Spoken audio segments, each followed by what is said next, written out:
നമുക്ക് ആദ്യകാലത്തിൽ എപ്പോഴും മഴയുണ്ടായിരുന്നു രാവിലെ. അതെ അതെ.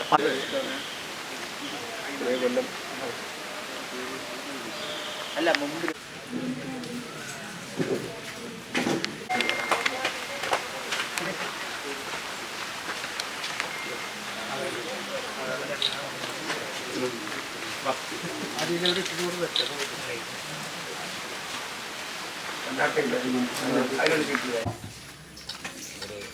ഈ ചടങ്ങിന്റെ അധ്യക്ഷൻ അടുക്കാടക്കം കൃഷ്ണൻ നായർ 25ാം ചരമവാർഷിക ദിനാചരണത്തിന്റെ സംഘാടക സമിതി ചെയർമാൻ കൂടിയായ ശ്രീ സുകുമാരൻ പുച്ചക്കാട് ഈ അനുസ്മരണ ചടങ്ങുകൾ ഔപചാരികമായി ഉദ്ഘാടനം ചെയ്യുന്ന നമുക്കേവർക്കും നമ്മുടെ പ്രിയങ്കരനായ MP ശ്രീ രാജ്മോഹൻ ഉണ്ണിത്താൻ, ജില്ലാ കോൺഗ്രസ് കമ്മിറ്റിയുടെ അധ്യക്ഷൻ ശ്രീ PK ഫൈസൽ, വേദിയിലും സദസ്സിലുമുള്ള പ്രമുഖ വ്യക്തികളെ, പ്രിയപ്പെട്ട കുടുംബാംഗങ്ങളെ, ഇന്നിവിടെ അനുമോദനം ഏറ്റുവാങ്ങാനെത്തിയ പ്രിയപ്പെട്ട വിദ്യാർത്ഥികളെ, ഇവർക്കറിയാവുന്നതുപോലെ ദീർഘമായ ഒരു സ്മരണയുടെ പുതുക്കലാണ് ഇന്ന് നടക്കുന്നത്.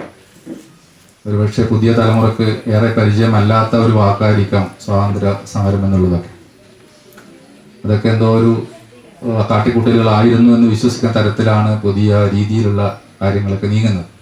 പക്ഷെ നമുക്കറിയാവുന്ന പോലെ പേരിൻ്റെ മുമ്പിൽ കോൺഗ്രസ് എന്ന് കൂട്ടിച്ചേർത്ത ഒരു വ്യക്തി മാത്രമേ നമ്മുടെ നാട്ടിലുണ്ടായിട്ടുള്ളൂ. സ്വാതന്ത്ര്യ സമര സേനാനി എന്നൊക്കെ പിന്നീട് നമ്മൾ ചേർത്തതാണ്. അതിനു മുമ്പേ അടുക്കാടൻ കൃഷ്ണൻ നായർ എന്നതിനപ്പുറത്ത് അറിയപ്പെട്ടിരുന്നത് കോൺഗ്രസ് കൃഷ്ണൻ നായർ എന്നായിരുന്നു. അങ്ങനെ ഒരു വ്യക്തി മാത്രമേ എൻ്റെ ഓർമ്മയുള്ളൂ. 52 വയസ്സായി എനിക്ക് പോലും വേറൊരു വ്യക്തിയെ നമ്മുടെ പരിസരത്ത് അങ്ങനെ ചൂണ്ടിക്കാണിക്കാനായിട്ട് കാണുന്നില്ല. അദ്ദേഹത്തിൻ്റെ ഓർമ്മ പുതുക്കുന്ന 25ാം വാർഷികം മുമ്പേ തന്നെ നമ്മൾ ഈ സ്മൃതി കുടീരമൊക്കെ ഒന്ന് ഭംഗിയാക്കി അത് എന്നെന്നും നിലനിൽക്കുന്ന രീതിയിൽ വേണമെന്നൊക്കെ ആഗ്രഹം ഉണ്ടായിരുന്നു. പക്ഷെ എന്തുകൊണ്ടോ നടക്കാതെ പോയി. കഴിഞ്ഞ ഒരു വർഷമായി മുമ്പ് ഒരു വർഷം രൂപീകരിക്കപ്പെട്ട കമ്മിറ്റിയാണ് ഇത്തരത്തിൽ ഒരു അനുസ്മരണ പരിപാടി സംഘടിപ്പിക്കുന്നതിനും അതിനു മുമ്പായിട്ട് അദ്ദേഹത്തിൻ്റെ ഓർമ്മ കുടീരം, സ്മൃതി കുടീരം ഒന്ന് നവീകരിക്കാൻ തീരുമാനിച്ചത്. വളരെയേറെ പ്രയാസപ്പെട്ട് ഒരു വ്യക്തിയെ പുകഴ്ത്തുന്നതല്ല എങ്കിൽ പോലും ഇതിൻ്റെ സംഘാടക സമിതി ചെയർമാനായ ശ്രീ സുകുമാരൻ പുച്ചക്കാട് ഒരു വൺ മാൻ ഷോ എന്ന് തന്നെ വേണമെങ്കിൽ പറയാം. അദ്ദേഹത്തിൻ്റെ ഒരു മനസ്സറിഞ്ഞ അല്ലെങ്കിൽ അർപ്പിക്കപ്പെട്ട പ്രവർത്തനം കൊണ്ടാണ് ഇന്ന് ഈ തരത്തിലുള്ള ഒരു സ്മൃതി കുടീരവും ഈ ഒരു ചടങ്ങും സംഘടിപ്പിക്കാനായത്. ദീർഘിപ്പിക്കുന്നില്ല. നമ്മുടെ ചടങ്ങ് അല്പം വൈകിപ്പോയി എങ്കിൽ പോലും ഇത് പറയാതിരിക്കാൻ പറ്റില്ല. നിർവഹിക്കാൻ വേണ്ടി പ്രിയപ്പെട്ട ശ്രീ രാജ്മോഹൻ ഉണ്ണിത്താൻ MP അവരുടെ ആദരപൂർവ്വം ക്ഷണിച്ചു കൊടുത്തു. ഇതൊന്നും അനന്തര തലമുറ അറിയരുതെന്ന് ഇന്ന് ഇന്ത്യ ഭരിക്കുന്നവർ ആഗ്രഹിക്കുന്നതിന്റെ കാരണം അവർക്ക് ഇന്ത്യയുടെ പാരമ്പര്യവുമായി, പൈതൃകവുമായി, സ്വാതന്ത്ര്യ സമരവുമായി പുലബന്ധമില്ല. സ്വാതന്ത്ര്യ സമരത്തിന്റെ പട്ടികയിൽ നിന്ന് ഒരുപാട് എണ്ണം എടുത്തു മാറ്റി. ജാലിയൻവാല ബാഗ്, ജനറൽ ഡയറിന്റെ നേതൃത്വത്തിലുള്ള കൂട്ടക്കൊല കേരളത്തിലുമുണ്ട്. അതിൽ അടുക്കത്തടുത്ത് കൃഷ്ണൻ നായർ, ഇവരൊക്കെ പഴയ കാലത്തെ ഫ്യൂഡലിസ്റ്റുകൾക്കെതിരെ പോരാടിയവരാണ്. ജന്മി കുടുംബങ്ങൾക്കെതിരെ ഖിലാഫത്ത് മൂവ്മെന്റ് നിങ്ങൾക്കറിയാം. മലബാറിൽ 100 വർഷക്കാലം നീണ്ടുനിന്ന പോരാട്ടമാണ് മലബാർ ലഹള അല്ലെങ്കിൽ മാപ്പിള കലാപം എന്നറിയപ്പെടുന്നത്. ആ മാപ്പിള കലാപിന്റെ ഫലമായിട്ടാണല്ലോ ഇവിടുന്നുള്ള ആളുകളെ തിരൂരിൽ നിന്ന് കോയമ്പത്തൂരേക്ക് കൊണ്ടുപോയി ജയിലിലടയ്ക്കാൻ സൂര്യപ്രകാശം കയറാത്ത വാഗണുകളിൽ അതിനകത്താ കയറ്റിയിട്ടത്.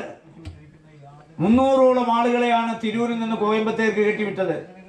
അവിടെ ചെല്ലുമ്പോൾ 180ഓളം ആളുകൾ മരിച്ചു. ബാക്കിയുള്ളവർ ജീവശവങ്ങളായി വെള്ളം കിട്ടാതെ, വായു കിട്ടാതെ അതിൽ മരിച്ചു വീണു. ആ വാഗൺ ട്രാജഡി ഇന്ത്യയുടെ സ്വാതന്ത്ര്യ സമരത്തിന്റെ ഭാഗമല്ല. ഫ്യൂഡലിസ്റ്റ് മൂവ്മെന്റിനെതിരെ നടന്ന ആ സമരങ്ങളൊന്നും സ്വാതന്ത്ര്യ സമരമല്ല. വാരിയംകുന്നത്ത് കുഞ്ഞമാതാജി, അതുപോലെ തന്നെ ആലി മുസ്ലിയാർ, മഹാത്മാഗാന്ധിക്ക് നേരിട്ട് ബന്ധമുള്ള മുഹമ്മദ് അബ്രഹ്മാൻ സാഹിബ് നയിച്ച ഖിലാഫത്ത് മൂവ്മെന്റ്, ഇതൊന്നും ഇന്ത്യയുടെ സ്വാതന്ത്ര്യ സമരത്തിന്റെ ഭാഗമല്ല. അതിൻ്റെ പട്ടികയിൽ നിന്ന് ഇതെല്ലാം ഒഴിവാക്കി. അപ്പൊ ഇന്ത്യയുടെ സ്വാതന്ത്ര്യ സമര ചരിത്രം തിരുത്തി എഴുതാൻ ചരിത്രകാരന്മാരെ വെച്ചു.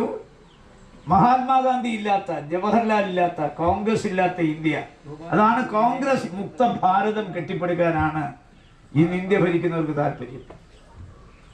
മതേതരത്വം ഇല്ലാതാക്കാൻ അവർ ശ്രമിക്കുന്നു. അവർക്ക് തടസ്സം നിൽക്കുന്ന ഭരണഘടനയാണ്. അധികാരം കിട്ടിയാൽ ഭരണഘടന തിരുത്തുമെന്ന് പറയുന്നു.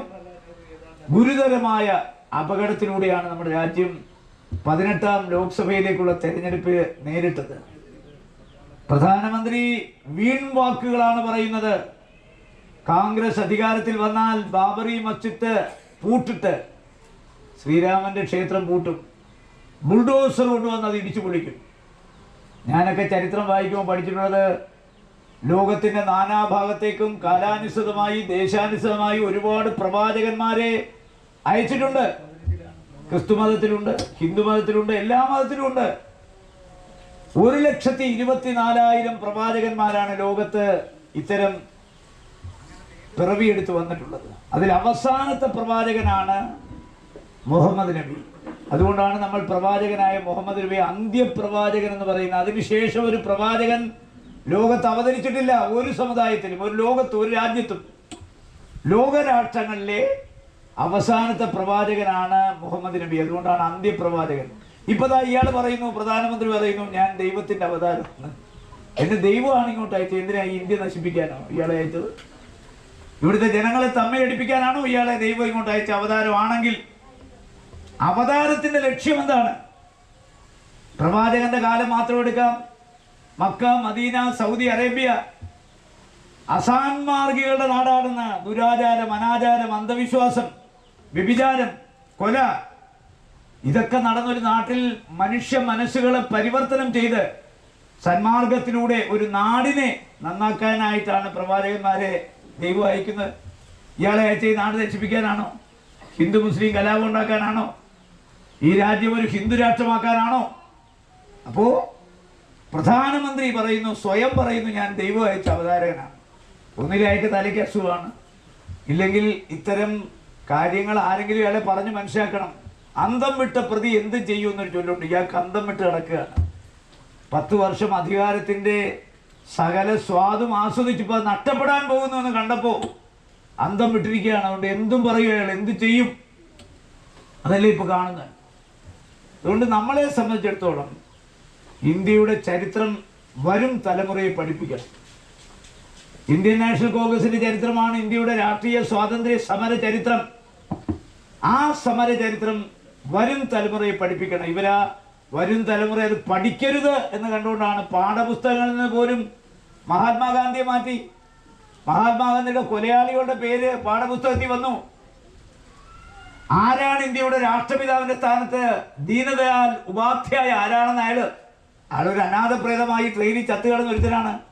അയാളെ ആർക്കും അറിയില്ല. ഇപ്പോഴത്തെ BJP-ക്കാർക്കും അറിയാം. അയാളാണ് മഹാത്മാഗാന്ധിക്ക് പകരം ദീനദയാൽ ഉപാധ്യായ. ഗോൾവാൾക്കർ അതുപോലെ ബ്രിട്ടീഷുകാരുടെ അകത്ത് മാപ്പെഴുതി കൊടുത്ത് ജയിലിൽ നിന്ന് ഇറങ്ങിയ പിന്നെ ആളുകളൊക്കെയാണ് ഇപ്പോൾ പുണ്യപുരുഷന്മാരെ ചിത്രീകരിക്കുന്നത്. അതുകൊണ്ട് ഇന്ത്യയുടെ ദേശീയ സ്വാതന്ത്ര്യ സമര ചരിത്രം കോൺഗ്രസിന്റെ ചരിത്രമാണ്. ആ ചരിത്രം വരും തലമുറയെ പഠിപ്പിക്കാൻ നമ്മുടെ ആളുകൾ തയ്യാറാകണം. കോൺഗ്രസ് എന്താണ്? കോൺഗ്രസിന്റെ ചരിത്രം, ഇന്ത്യയുടെ ചരിത്രം. ഇന്ത്യൻ നാഷണൽ കോൺഗ്രസിന് വേണ്ടി മഹാത്മാഗാന്ധി, ഗോപാലകൃഷ്ണ ഗോഖലെ, ബാലഗംഗാധര തിലകൻ, ഝാൻസി റാണി, ഭഗത് സിംഗ്, രാജ്ഗുരു, സുഖദേവ്, അതുപോലെ തന്നെ ലാലാ ലജപത് റോയ്, പഴയ കാലത്ത് മൗലാന അബ്ദുൽ കലാം ആസാദ്, ഡോക്ടർ രാജേന്ദ്ര പ്രസാദ്, സരോജിനി നായിഡു, പഴയ കാലത്ത് നേതാക്കന്മാർ അനുഭവിച്ചു. അതുപോലെ അടുക്കത്ത് കൃഷ്ണൻ നായർ അടക്കം ഈ പട്ടികയിൽ വരുന്ന ആളുകളിൽ ഒരാളാണ്. അപ്പൊ ഇവരൊക്കെ വരും തലമുറ അറിയണം. അതിനാണ് ഈ സംഘാടക സമിതി ഇവിടെ ചെയ്തൊരു വലിയ കാര്യമാണ്. കാരണം അദ്ദേഹത്തിന്റെ ഒരു സ്മരണ. ഇപ്പം നമ്മളെല്ലാം മരിക്കും. Time passes and time passes V dye along. നമ്മളെല്ലാം സമയമാം രഥത്തിൽ യാത്ര നടത്തിക്കൊണ്ടിരിക്കുകയാണ് നമ്മുടെ മറ്റൊരു ലോകത്തേക്ക് പോകാൻ.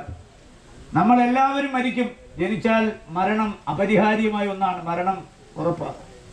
അപ്പോൾ തലമുറ മാറി വരുമ്പോൾ ഇന്ത്യയുടെ ദേശീയ സ്വാതന്ത്ര്യത്തിൽ ഈ മാർക്സിസ്റ്റ് ഏരിയയിൽ ഒരു സ്വാതന്ത്ര്യ സമര സേനാനിയുണ്ട്. അതും ഇവിടെ സ്വാഗത പ്രാസ്യം പറയാനൊക്കെ പഴയ കാലത്ത് സുകുമാരൻ BA ഡിഗ്രി എഴുതി വെക്കുമല്ലോ. ഇപ്പോൾ ഡിഗ്രി ചവറുപോലാണ്. കാശ് കൊടുത്താൽ ഡോക്ടറേറ്റ് കിട്ടുന്ന കാലമാണ്. 7ാം ക്ലാസ് പാസ്സാത്ത ആളും ഡോക്ടർ എന്നാണ് അറിയപ്പെടുന്നത്. Doctor, PhD. അപ്പോൾ പഴയ കാലത്ത് നിങ്ങൾ നോക്കിയോ, സുകുമാരൻ BA, കൃഷ്ണൻ നായർ BA എന്നൊക്കെ. BA എടുക്കുക എന്ന് പറഞ്ഞാൽ ആ പ്രദേശത്ത് 7ാം ക്ലാസ് പാസ്സാവുന്ന നല്ലവണ്ണം ഇംഗ്ലീഷ് സംസാരിക്കും. ഇപ്പോൾ PhD എടുത്ത് നമ്മുടെ ഒരു മാർക്സിസ്റ്റുകാരി നേതാവുണ്ടല്ലോ, നമ്മുടെ ചിന്ത ജെറോ, നമ്മൾ ഇംഗ്ലീഷ് പറയുന്ന കേട്ടില്ലേ, PhD ആര്യ രാജേന്ദ്രൻ. അവൾക്ക് ആഗ്രഹം IPS എടുക്കണം, പക്ഷെ കണക്കിന് 0 മാർക്ക്. അപ്പൊ ഇതൊക്കെയാണ് ഇപ്പൊ അച്ഛനും അമ്മയും വരെ വിലയ്ക്ക് വാങ്ങാൻ കഴിയുന്ന ഒരു കാലത്തേക്ക് നമ്മൾ നീങ്ങിക്കൊണ്ടിരിക്കുക, കലിയുഗത്തിന്റെ പ്രത്യേകത. അതുകൊണ്ട് നമ്മുടെ ചരിത്രം, സ്വാതന്ത്ര്യ സമര സേനാനികൾ എവിടെയൊക്കെ ഉണ്ടോ അവരെ മഹത്വവൽക്കരിക്കണം. അവർ ഈ നാടിന്റെ അഭിമാന സ്തംഭങ്ങളാണ്. ആ അഭിമാന സ്തംഭങ്ങളെ ഇല്ലായ്മ ചെയ്യാൻ, അവരെ തമസ്കരിക്കാൻ BJP-ക്കാർ ശ്രമിക്കും, കമ്മ്യൂണിസ്റ്റുകാർ ശ്രമിക്കും. കാര്യം അവര് ക്വിറ്റ് ഇന്ത്യ സമരത്തെ തള്ളിപ്പറഞ്ഞവരാണ്, മഹാത്മാഗാന്ധിയെ വാർത്തയിലെ കള്ളനെന്ന് വിളിച്ചവരാണ്, മഹാത്മാഗാന്ധിയെ ബ്രിട്ടീഷുകാരന്റെ ചെരുപ്പ് നക്കിയെന്ന് വിളിച്ചവരാണ്, ഇന്ത്യക്ക് സ്വാതന്ത്ര്യം കിട്ടിയപ്പോൾ കറുത്ത കൊടി ഉയർത്തി ഇന്ത്യക്ക് സ്വാതന്ത്ര്യം കിട്ടിയില്ലെന്ന് പറഞ്ഞവരാണ്. അപ്പൊ അവർക്കും ഇവർക്കും ഈ സ്വാതന്ത്ര്യ സമരത്തിൽ ഒരു പങ്കുമില്ല. അതുകൊണ്ട് ഈ സ്വാതന്ത്ര്യ സമരം എന്ന് കേൾക്കുമ്പോൾ ഇവർക്ക് അലർജിയാണ്. അതുകൊണ്ട് നമ്മള് ഇന്ത്യയുടെ സ്വാതന്ത്ര്യ സമര ചരിത്രം പുതിയ തലമുറയെ പഠിപ്പിക്കണം. അത് കോൺഗ്രസിന്റെ ചരിത്രമാണ്, അതാണ് അവർ പഠിപ്പിക്കേണ്ടതെന്ന് പറയുന്നത്. ഇപ്പൊ തന്നെ പുതിയ പാർലമെന്റ് എന്തിനാ ഉണ്ടാക്കിയത്? പഴയ പാർലമെന്റിനകത്ത് നിറച്ച് ഇന്ത്യയുടെ ദേശീയ സ്വാതന്ത്ര്യ സമര സേനാനികളുടെ ബിംബങ്ങളാണ്, പ്രതിമകൾ. പുതിയ പാർലമെന്റിൽ ഒറ്റ പ്രതിമയില്ല. മഹാത്മാഗാന്ധി എടുത്ത് നോക്കിക്കളഞ്ഞു, ജവഹർലാലിനെ കളഞ്ഞു. ഇവിടുത്തെ പഴയ സ്വാതന്ത്ര്യ സമര കാലത്തുള്ള അന്ന് AKG ഒക്കെ കോൺഗ്രസ് ആണ്, AKGയുടെ ഉണ്ട്. അതുപോലെ തന്നെ കാമരാജ് നാടാരുണ്ട്, അതുപോലെ തന്നെ കേളപ്പന്റെ പ്രതിമയുണ്ട്. സ്വാതന്ത്ര്യ സമര സേനാനികളുടെ പ്രതിമ കാണുന്ന ഇപ്പൊ അലർജിയ. അതുകൊണ്ട് ഇനിയും നൂറ്റാണ്ടുകൾ നിലനിൽക്കുന്ന പഴയ പാർലമെന്റ്